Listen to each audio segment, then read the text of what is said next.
The capital நேயர்களுக்கு வணக்கம். நான் உங்கள் நிரஞ்சன்.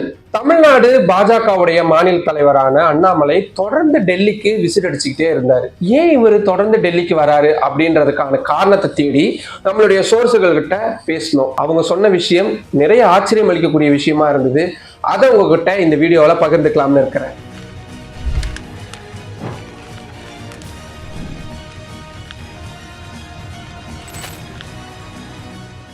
அதிரடியான மாற்றங்களை கொண்டு வரதன் மூலியமா பாரதிய ஜனதா கட்சி அவங்க ஆட்சி செய்யாத, இன்னும் சொல்ல போனா அதிகாரத்துல எந்த விதமான பங்கும் ஒரு சின்ன அசைவு கூட இல்லாத மாநிலங்கள்ல கூட அந்த அதிரடி மாற்றங்களை கொண்டு வந்ததன் மூலியமா இன்னைக்கு ஆட்சி அதிகாரத்தை கைப்பற்றி ஒரு அரசாங்கத்தை நடத்தக்கூடிய அளவுக்கு அவங்க வளர்ந்திருக்கிறாங்க. அதே மாதிரிதான் தமிழ்நாட்டிலையும் கடந்த 2021 அவங்க ஒரு மிகப்பெரிய ஒரு அதிரடியான சம்பவத்தை செஞ்சாங்க. அதுதான் பாரதிய ஜனதா கட்சியுடைய மாநில தலைவரா அண்ணாமலை அவர்களை நியமித்தது. யங் பிளட், ஒரு ஐபிஎஸ் ஆபீசர். அது மட்டும் இல்லாம இளைஞர்கள் மத்தியில ஒரு பிரபலமா போய் சேருவாரு. தமிழ்நாடு பாஜகவிற்கு ஒரு புத்துயிர் கொடுப்பாரு, புது ரத்தம் பாய்ச்சுவாரு அப்படின்னு பெரிய அளவுல அவரை நம்பி இருந்தாங்க. ஆனா அவருடைய தேர்தல் செயல்பாடுகள் அப்படின்னு பார்க்கும் பொழுது டெல்லியுடைய தலைமை அவர் என்ன நம்பி அந்த பொறுப்பை கொடுத்தாங்களோ அதை அவரு நிறைவேற்றல அப்படின்றதுதான் தேர்தல் அரசியல்ல அவருடைய ரெக்கார்ட்ஸ் நமக்கு சொல்லுது. இன்னும் சொல்ல போனா அதிமுக பாரதிய ஜனதா கட்சி இந்த இரண்டு கட்சிகளுக்கு இடையிலான கூட்டணி உடையறதுக்கு ஒரே காரணமா இருந்தவரும் அண்ணாமலை அவர்கள் தான். இது டெல்லி பாஜக தலைமைக்கு அண்ணாமலை மீதான அதிருப்தியை ரொம்ப நாளாவே கொடுத்துக்கிட்டு இருக்கு. அது கடந்த 2024 நாடாளுமன்ற தேர்தல் முடிவுகளுக்கு அப்புறமா ரொம்ப அதிகரிச்சிருந்தது. ஏன்னா இந்தியாவில மக்களவைக்கு ஒரு நாடாளுமன்ற உறுப்பினர் பாரதிய ஜனதா கட்சியை சேர்ந்தவர் போகாத ஒரே மாநிலம் தமிழ்நாடு மட்டும்தான். இன்னும் சொல்ல போனா கேரளா அவங்களுக்கு ரொம்ப கடினமான ஒரு மாநிலம் தான். அங்க இருந்து கூட அவங்களால ஒரு சீட்டு ஜெயிக்க முடிஞ்சது. ஆனா தமிழ்நாட்டுல பாரதிய ஜனதா கட்சியுடைய எண்ணிக்கை 0. மத்திய நிதி அமைச்சர் இருக்கிறாங்க, மத்திய இணையமைச்சர் இருக்கிறாங்க, மத்திய வெளியுறவுத்துறை அமைச்சர் இருக்கிறாரு, முன்னாள் தலைவரான எல் முருகன் தமிழ்நாட்டை சேர்ந்தவர், ஆளுநரா 2 மாநிலங்களுக்கு நியமிக்கப்பட்ட தமிழிசை சவுந்தரராஜன் இருக்காங்க, இப்ப மகாராஷ்டிரா மாநிலத்துடைய ஆளுநரா சிபி ராதாகிருஷ்ணன் இருக்கிறாரு, ஆளுநரா இல கணேசன் நியமிக்கப்பட்டிருக்காரு. இப்படி தமிழ்நாட்டுக்கான அத்தனை முக்கியத்துவம் கொடுத்தும் கூட பாரதிய ஜனதா கட்சியினர் தமிழ்நாட்டுக்காக போட்டிருந்த அத்தனை திட்டங்களும் உடைந்து போறதுக்கு மிக முக்கியமான காரணமா பார்க்கப்படுறது அண்ணாமலை அவர்களுடைய செயல்பாடுகள் தான். ஏன்னா கூட்டணி உடைஞ்சது இவங்களுக்கான பலவீனமா மிகப்பெரிய அளவுல மாறி போயிருந்தது.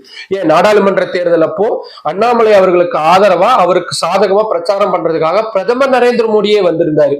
3 முறைக்கு மேல கோவை மற்றும் அதை சுற்றி இருக்கக்கூடிய பகுதிகளுக்கு பிரதமர் நரேந்திர மோடி வந்திருந்தாரு.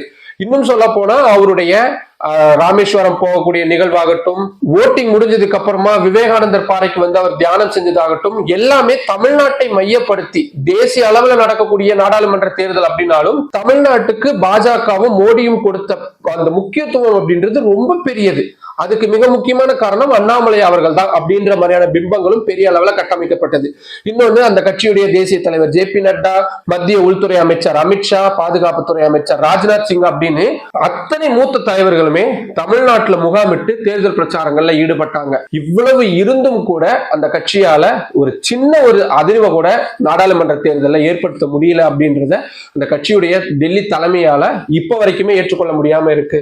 அதுக்கப்புறம் தான் நமக்கு தெரியும், ஒரு 3 மாதம் அண்ணாமலை அவர்கள் கேப் எடுத்துக்கிட்டு லண்டனுக்கு படிக்க போறேன்ட்டு போனாரு. அதுக்கும் சம்மதம் தெரிவிச்சிருந்தாங்க. அதுக்கு மிக முக்கியமான காரணம், இவர் இல்லாத 3 மாசத்துல தமிழ்நாடு பாஜக யூனிட் எப்படி செயல்படுது அப்படின்ற ஒரு அப்சர்வேஷன் பார்க்கலாம் அப்படின்றதுக்காக தான்.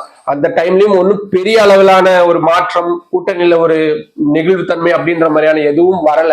அதனால வேற வழியே இல்லை, அண்ணாமலை அவர்கள் தொடர்றதுதான் அப்படின்ற மாதிரியான விஷயங்கள் தான் முடிவுக்கு வந்திருந்தாங்க. ஏன்னா கடந்த 2024 ஜூலை 17ஆம் தேதியோட அண்ணாமலை அவர்களுடைய அந்த தலைவருக்கான பதவி காலம் முடிஞ்சிருச்சு. பாரதிய ஜனதா கட்சியை பொறுத்த வரைக்கும் 3 ஆண்டுகளுக்கு ஒரு முறை தேர்தல் நடத்தப்பட்டு தலைவர் அப்படின்றதும் தேர்ந்தெடுக்கப்படணும். ஆனா இவருக்கு மாற்றா வேற யாரை கொண்டு வர்றது அப்படின்றதுல நிறைய சிக்கல் இருக்கு. ஏன்னா இவரை பெரிய அளவுல இவர் ஒரு துருப்பு சிட்டா பெரிய அளவுல நம்பினாங்க. அதுவே கை கொடுக்காத பட்சத்துல வேற என்ன மாற்றங்களை கொண்டு வர்றது அப்படின்றதுலதான் சிக்கல். இதுல இன்னொரு மிக முக்கியமான அவங்களுடைய இலக்கு மீண்டும் அதிமுகவுடனான கூட்டணி. அதை யாரு சாத்தியப்படுத்துவாங்க அப்படின்ற மாதிரியான கேள்விகள் தான் அண்ணாமலை அவர்கள்ட்ட முன்வைக்கப்பட்டது. அதை நானே சாத்தியப்படுத்துறேன் அப்படின்ற மாதிரியான உறுதிப்பாட்டை டெல்லி பாஜக தலைமையிடம் நிரூபிக்கிறதுக்காக தான் தொடர்ந்து அண்ணாமலை அவர்கள் டெல்லிக்கு பயணப்படுறாரு அப்படின்ற மாதிரியான தகவல்கள் தான் நமக்கு சொல்லப்படுது. நீங்க சமீப காலமா அண்ணாமலை அவர்களுடைய பேட்டிகளை உத்து கவனிக்கும் பொழுது தெரியும், முதல்ல அதிமுகவுடனான கூட்டணி நிச்சயமா கிடையவே கிடையாது அப்படின்றத ரொம்ப ஆணித்தரமா சொல்லிட்டு இருந்தவர், அதிமுகவை கடுமையா விமர்சிச்சுட்டு இருந்தவர், ஊழல் புகார்களை திமுகவுக்கு சளைச்சதில்ல அதிமுக அப்படின்ற மாதிரியான விஷயங்கள்லாம் சொல்லிட்டு வந்தவர் சமீப காலமா அதிமுகவை பற்றிய விமர்சனங்களை குறைத்திருக்கிறத நம்மளால பார்க்க முடியும். கூட்டணி பத்தி கேட்டா தேசிய தலைமை முடிவெடுக்கும் அப்படின்னு சொல்லி நழுவிடுறாரு. இன்னொரு பக்கம் எடப்பாடி பழனிசாமி அவர்களும் பெரிய அளவுல பாரதிய ஜனதா கட்சியின் மீதான குற்றச்சாட்டுகளை முன்வைக்கிறது இல்ல. கூட்டணி பத்தி கேட்கும் பொழுது வர மார்ச் மாதம் நான் உறுதியா சொல்றேன் அப்படின்னு அவரும் கை நழுவுறாரு.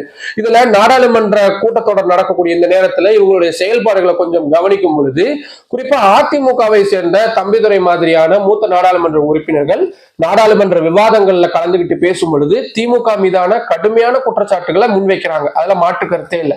அதே நேரத்துல பாரதிய ஜனதா கட்சி மீது எந்த விதமான குற்றச்சாட்டுகளையும் முன்வைக்கிறது இல்லை. இன்னும் சொல்ல போனா மும்மொழி கொள்கை மாதிரியான பிரச்சனைகள்லாம் வந்த கூட அவங்க ஒரு சைலன்ஸை தான் மெயின்டைன் பண்ணாங்க. இன்னும் ஒரு படி போய் நிறைய முக்கியமான மசோதாக்கள் மீது பேசும் பொழுது பிரதமர் நரேந்திர மோடியை பாராட்டவும் செஞ்சாரு தம்பிதுரை அவர்கள். அது மட்டும் இல்லாம எந்த மூஞ்சியை வச்சுக்கிட்டு திமுக மத்திய அரசு கிட்ட நிதி கேட்கிறாங்க அப்படின்ற மாதிரியான கேள்விகள் தான் முன்வைக்கிறாரு. ரயில்வே திட்டங்கள் மீது பேசும் பொழுது மத்திய அரசு நிலம் கொடுக்க நிதி கொடுக்க தயாரா தான் இருக்கிறாங்க, ஆனா திமுக அரசு தான் அதை தவற விட்டுட்டாங்க அப்படின்ற மாதிரியான குற்றச்சாட்டுகள் தான் சொல்றாங்க. அதனால அண்ணாமலை அவர்களுக்கு இறுதியா கொடுக்கப்பட்ட டாஸ்கான பாஜக அதிமுக கூட்டணி இணைவு அப்படின்றத நோக்கி தனது பதவியை தக்க வச்சுக்கணும் அப்படின்றதுக்காக நகர ஆரம்பிச்சிருக்கிறாரோ அப்படின்ற மாதிரியான கேள்விகள் எழுது. தொடர்ந்து அவருடைய டெல்லி விசிட்டின் மூலியமா டெல்லி பாஜக தலைமையை கூல் பண்ணக்கூடிய வேலைகள்லையும் அவர் ஈடுபட்டு இருக்காரு. தனக்கு எதிரான புகார்களை மழுங்கடிக்கிறதுக்கான வேலைகள்லையும் அவர் தீவிரமா இருக்கிறாரு அப்படின்ற மாதிரியான விஷயங்கள் தான் சொல்லப்படுது. இதுல சமீபத்துல அமித்ஷா அவர்கள் சென்னைக்கு விசிட் பண்ணியிருந்தாரு. அந்த விசிட் அப்போ அமித்ஷா அவர்களுடைய வாயாலேயே தலைவர் பதவியிலிருந்து நீங்க மாற்றப்பட மாட்டீங்க அப்படின்ற வாக்குறுதியை அண்ணாமலை அவர்கள் பெற்றுக்கொண்டதாகவும் அந்த தகவலை அவரு டெல்லியில இருக்கக்கூடிய 2ஆம் கட்ட தலைவர்கள் மத்தியில சொல்லிக்கிட்டு வர்றதாகவும் சொல்லப்படுது. அவருடைய ஆதரவாளர்களும் தொடர்ந்து இதற்கான வேலைகள் எல்லாம் ஈடுபட்டு இருக்காங்க. முக்கியமா பாரதிய ஜனதா கட்சியிலிருந்து தமிழ்நாட்டு யூனிட்ல இருந்து வரக்கூடிய தலைவர்கள் பெரிய அளவுல யாரையும் சந்திச்சிடக்கூடாது அப்படின்ற மாதிரியான விஷயங்கள்ல ரொம்ப தெளிவா இருக்கிறாரு அப்படின்ற மாதிரியான விஷயங்கள் தான் சொல்லப்படுது. எப்படியா இருந்தாலும் பதவியை காப்பாத்திக்கணும் அப்படின்றதுதான் அரசியல் தலைவர்களுடைய ரொம்ப ரொம்ப மிக தேவையான அடிப்படையான விஷயம். அதை அண்ணாமலை அவர்கள் கச்சிதமா செஞ்சுக்கிட்டு இருக்கிறாரு. இதுல இன்னொரு மிக முக்கியமான பிளஸ் பாயிண்ட் அண்ணாமலை அவர்களுக்கு இருக்கிறது, பாரதிய ஜனதா கட்சியுடைய தேசிய தலைவர் பதவி அப்படின்றதே இன்னும் முடிவு செய்யப்படாம இருக்கு. ஏன்னா ஜே.பி. நட்டா அவர்களுடைய பதவி காலம் கடந்த 2024ஆம் ஆண்டு ஜனவரி மாதமே முடிஞ்சிருச்சு. ஒரு வருஷம் எக்ஸ்டென்ஷன் பண்ணாங்க. அதுக்கப்புறமா நாடாளுமன்ற தேர்தலை சொல்லிதான் ஒரு வருஷம் எக்ஸ்டென்ஷன் பண்ணாங்க. அப்புறம் டெல்லி தேர்தலை சுட்டிக்காட்டி இப்ப எதுவுமே நடக்காம இருக்குது.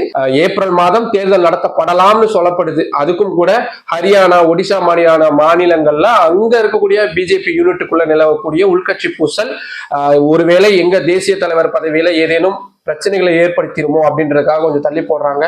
அதுவும் சாதகமா இருக்கு. ஏன்னா தமிழ்நாட்டுடைய தலைவரையும் மாற்றி இல்லாட்டி புதுசா ஒருத்தரை நியமிச்சு இல்லாட்டி அண்ணாமலையை மீண்டும் நியமிச்சுதான் அந்த தேசிய தலைவர் பதவியும் நடத்த முடியும் அப்படின்றதும் ஒரு சின்ன விஷயங்களா இருக்கு. இது எல்லாமே அண்ணாமலை அவர்களுக்கு சாதகமா இருக்கிறதுனால அவருடைய பதவி இப்போதைக்கு அவருடைய நிறைய விஷயங்களால தக்க வைக்கப்பட்டிருக்குது. நம்மளுடைய சேனலை இன்னும் நிறைய பேர் சப்ஸ்கிரைப் பண்ணாம பார்த்துக்கிட்டு இருக்கீங்க. தமிழ்நாட்டு மக்களுக்காக டெல்லியில நடக்கக்கூடிய தமிழ்நாடு அரசியல் சார்ந்த விஷயம், தமிழ்நாடு அரசியல் அல்லாத விஷயங்கள், வடமாநிலங்கள்ல நிலவக்கூடிய விஷயம், உச்சநீதிமன்றத்துடைய அப்டேட்டுகள், வேர்ல்டு லெவல்ல நடக்கக்கூடிய முக்கியமான ஈவெண்ட்ஸ் எல்லாத்தையுமே தமிழ் மக்களுக்காக தமிழ் மொழியில கொடுக்கக்கூடிய டெல்லியில இருந்து இயங்கக்கூடிய முதல் தமிழ் யூடியூப் சேனலா நம்ம ரன் பண்ணிக்கிட்டு இருக்கிறோம்.